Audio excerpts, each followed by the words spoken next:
Third ইয়ারের student.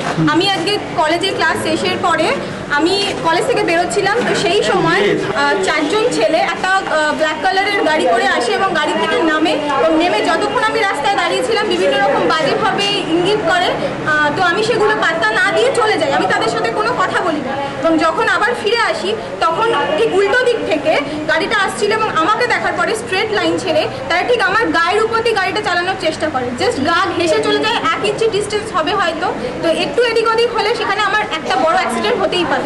তো সেক্ষেত্রে সেই জন্যই আমি চাইছি, এবার ব্যাপারটা হচ্ছে যে আমি কলেজে পড়াশোনার জন্য বাইরে থাকি, এখানে সল্টলেকে থাকি, আমার বাড়ি আসলে এখানে নয়, তো আমার গার্জিয়ান আমার সঙ্গে থাকে না। তো কলেজের এই সমস্ত কারণের জন্য যদি আমাকে সাফার করতে হয়, এরকম যদি আবার ঘটতে থাকে, তো সেক্ষেত্রে আমার নিরাপত্তার একটা ব্যবস্থা কথা উঠছে। কারা ছিল সেখানে? ছিল 4 জন এবং 4টে ছেলের মধ্যে আমি প্রত্যেকেই চিনি। 2 জন হচ্ছে আমাদের কলেজের প্রেজেন্ট স্টুডেন্ট, একজন সেকেন্ড ইয়ারের, একজন থার্ড ইয়ারের এবং একজন এক্স স্টুডেন্ট। আরেকজন যিনি ছিলেন তিনি আমাদের কলেজের স্টুডেন্ট নয়, কিন্তু সে তাদেরকে লিড করে, তাদের সঙ্গে যুক্ত।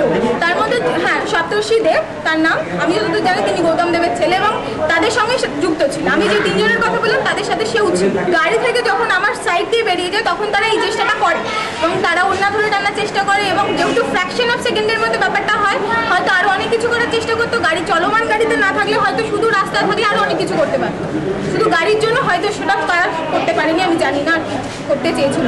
আমি চাই যে আমাকে রান ওভার করার চেষ্টা করে এবং ওপরে শ্রোতাহানি করারও চেষ্টা করে।